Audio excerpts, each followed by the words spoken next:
Welcome to UK News Times. My name is John Z. Coover. Let's check the latest news headline. Zarif, neither US nor Europe can lecture Iran on its missile program. Iran's satellite launch right move in right direction, Rouhani. 840 sailors on USS Theodore Roosevelt test positive for COVID-19, US Navy. Clinton, please don't poison yourself because Trump thinks it could be a good idea. WHO calls for equal access to coronavirus drugs, vaccination for all. That was the headline. We now move on to the news in detail. But before that, there will be a request to like this video.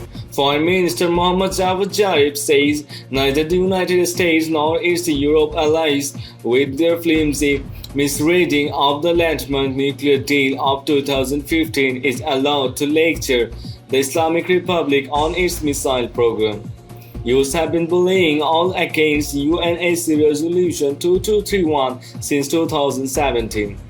Europe obeyed US instead of 2231, Zarif said in a posting on Twitter on Friday. He added that neither the United States nor Europe can lecture Iran based on flimsy misreadings of Resolution 2231. Iran neither has nukes nor missiles designed to be capable of carrying such horrific arms, the top Iranian diplomat stated. He attached a number of images and screenshot photos of documents and newspapers about the significance of nuclear weapons and the budget allocated to the construction of nuclear warheads by the US and some European countries, and questioned who is in fact proliferating nukes and violating international resolution. Zarif's tweet came in response to allegations leveled by Mark Pompeo, the US Secretary of State, claiming on Wednesday that Iran needs to be held accountable for the launch of a military satellite, adding that the action was not consistent with the Security Council Resolution 2231.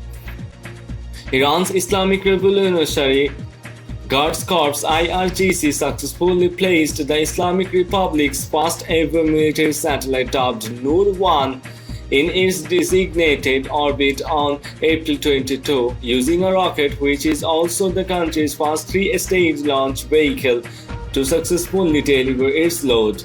The IRGC fired the Noor 1 aboard-cost satellite carrier during an operation that was staged in Dasht-e-Kabir, Iran's sprawling central desert, which was placed into the orbit 425 kilometers above Earth's surface. The Noor 1, although Iran's fifth homegrown satellite to successfully reach outer space, marks a new chapter in the country's space program, which relies heavily on technologies that are designed and developed at home. Speaking at a briefing on Thursday, Russian Foreign Minister spokeswoman Maria Zakharova dismissed as baseless claims by Pompeo that the launch violates the nuclear deal, officially known as the Joint Comprehensive Plan of Action (JCPOA) and the UN Resolution 2231. This would not be the first time that a nation that has flagrantly breached the norms of international law and violated UNSC Resolution 2231 is trying to deflect international condemnation by baselessly accusing Iran of non-compliance with the requirements of the Security Council, Zakharov said. Meanwhile, Britain's Foreign Office in a statement on Friday expressed concern about Iran's launching of the satellite and called on the Islamic Republic to uphold a UN ban. Reports that Iran has carried out a satellite launch using ballistic missile technology are of significant concern and inconsistent with UN Security Council Resolution 2231, it said. France's Foreign Ministry also in a statement on Thursday claimed that Iran's missile launch violated Resolution 2231. The Resolution 2231 calls on Iran to avoid any activity related to ballistic missiles designed to be capable of delivering nuclear weapons, including launches using such ballistic missile technology. Iran has time and again made it clear that it has no plans to develop nuclear weapons or missiles capable of delivering such warheads. The main initiative behind the nuclear deal it clinched with the P5+1 group of countries, the United States, Britain, France, China, Russia, and Germany. President Hassan Rouhani says a recent successful launch for a homemade satellite was proof that Iran has pursued a sound policy to develop its space sector.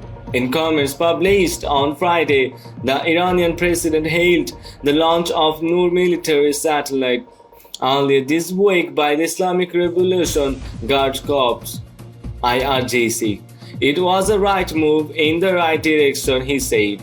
This success is a sign that strengthening the space sector in the country and in the armed force has been a correct and effective step, Rouhani said in a phone call with Defense Minister Brigadier General Amir Hatami. The IRGC successfully put Noor 1 satellite into space on April 22, a move which is irritated several Western countries. The United States claimed that the launch showed that Iran could target other countries with its long-range missiles. Washington and allies have even called the launch a breach of a United Nations resolution on a 2015 deal on Iran's nuclear energy program, something both Tehran and signatories to the treaty have dismissed as baseless. Iranian authorities have stated on several occasions that the country's missile power is solely for defense purposes. In his Friday comments, Rouhani reiterated that Iran should do more to further strengthen its space capabilities. We must try and do more than before to develop it, the president said. He also touched upon a series of recent provocations by some countries in the Persian Gulf, saying Iran should move to keep its stabilizing role in West Asia. While maintaining our vigilance and our leading presence in the region, we should carefully pursue strategies that would ensure and strengthen stability and sustainable security in the region. The chief executive felicitated the IRGC on the occasion of the launch operation during another phone call with the Corps Chief Commander Major General Hossein Salami, IRNA reported. Rouhani called the achievement a valuable and national success. There again, Rouhani pointed to the foreigners' provocative action targeting the region, noting that the powers and readiness possessed by the Iranian armed forces, especially the elite force, have always fitted within the framework of preserving regional stability, security, and fighting terrorism. The Iranian defensive might has invariably been received well by the world's freedom-seeking people, added the president. For his part, General Salami expressed his gratitude towards Rouhani for his acknowledgement of the Corps' achievement and expressed hope that the success would be followed by further enablement of the country's defense sector.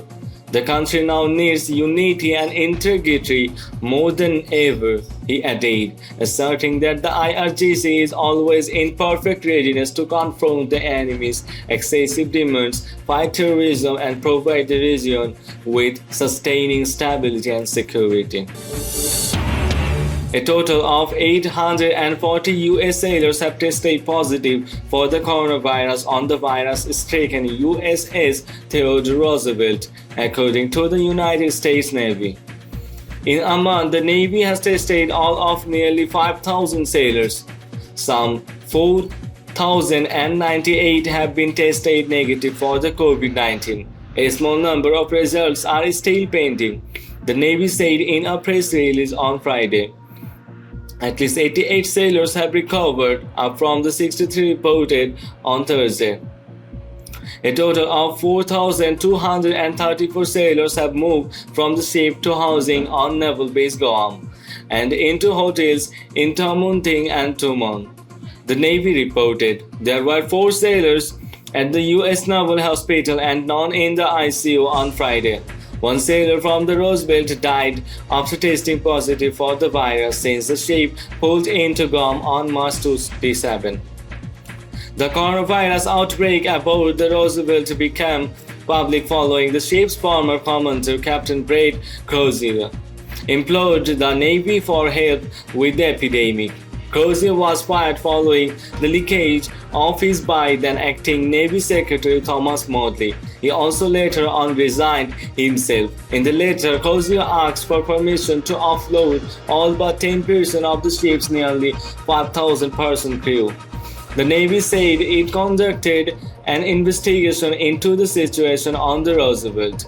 My understanding is the Navy completed its investigation last week. They are coming to see me today, tomorrow, I believe, or the next day, and they will back brief me on their findings, their recommendation, Defense Secretary Mark Esper said Wednesday night on Fox News. I'm sure the Navy is going to make the right recommendation and I will have to assess those and we will move forward from there, he added. Former U.S. Secretary of State and First Lady Hillary Clinton has blasted President Donald Trump after he suggested scientists should investigate inserting disinfectant into the body as a way to cure COVID-19 caused by the novel coronavirus. Clinton-Trump's during 2016 bitter presidential rival warned on Friday that people not to poison themselves based on the president's advice. Please don't poison yourself because Donald Trump thinks it could be a good idea, she wrote on Twitter. Clinton's comment comes as Trump faces criticism from medical professionals for his remarks. Doctors and health experts urged people not to drink or inject disinfectant. Trump said at his daily media briefing on Thursday that medical experts should explore whether inserting light or disinfectant into the bodies of people infected with the novel coronavirus might cure the disease. He also asked if there was a way to use disinfectants on the body by injection site or almost a cleaning. Is there a way we can do something like that by injection inside or almost a cleaning? He said. It would be insulting to take that. Maybe you can, maybe you can't. I'm not a doctor, but I am like a person that has a good you know what, Trump said, pointing to his head. Trump on Friday said he was being sarcastic when he suggested a day earlier that scientists should consider exposing the body to light, heat, and disinfectants the coronavirus patients. I was asking a question sarcastically to reporters like you just to see what would happen, Trump told reporters at the Oval Office in the White House. I was asking a sarcastic and a very sarcastic question to the reporters in the room about disinfectant on the inside, he continued. But it does kill it, and it would kill it on the hands, and that would make things much better. That was done in the form of a sarcastic question to the reporters. When a reporter pointed out that the president had turned to experts next to the stage when he presented the idea on Thursday, Trump claimed he was asking those officials whether or not sun and disinfectant on the hands can help us. Trump's explanation raised eyebrows among those who watched the Oval Office briefing. It didn't seem like it was coming off as sarcastic when he was talking and turning to Dr. Briggs on the side. Fox News anchor Bret Baier said on air after Trump's retraction. The World Health Organization (WHO) has stressed that all people across the world should enjoy equal access to diagnostics, treatment, and potential vaccination for the disease caused by the new coronavirus. We are facing a common threat which we can only defeat with a common approach, WHO Director General Tedros Adhanom Ghebreyesus said at a video conference to launch what the UN agency has described as a landmark collaboration to accelerate the development of vaccination and medication for COVID-19. He states that all people across the world, poor and rich, must have equal access to any treatment and a vaccine. Experience has told us that even when tools are available, they have not been equally available to all. We cannot allow that to happen, he said. Leaders from Asia, Africa, Europe, and Middle East and the Americans participated in the Friday event. But the United States was not involved. French President Emmanuel Macron, German Chancellor Angela Merkel, and South African President Cyril Ramaphosa were among those who joined the virtual meeting. Speaking at the conference, European Commission President Ursula von der Leyen referred to an online fundraising conference scheduled for May 4, saying it aimed to raise 7.5 billion euros to set up efforts to find a vaccine and cure for the disease. This is a first step only, but more will be needed in the future, von der Leyen said. Cyril Ramaphosa, the chairman of the African Union, hailed the WHO's excellent stewardship in the battle against the coronavirus pandemic. Earlier this month, US President Donald Trump ordered the suspension of Washington's funding to the WHO over what he called the UN body's mismanagement of the new coronavirus pandemic. During the Friday event, Macron, Merkel, and Spain's Prime Minister Pedro Sanchez also voiced their strong support for the agency.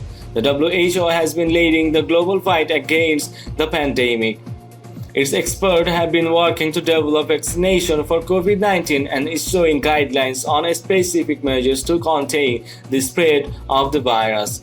The new coronavirus, which emerged in the Chinese city of Wuhan late last year, has so far infected more than 2.7 million people and killed about 190,000 according to Reuters Daily.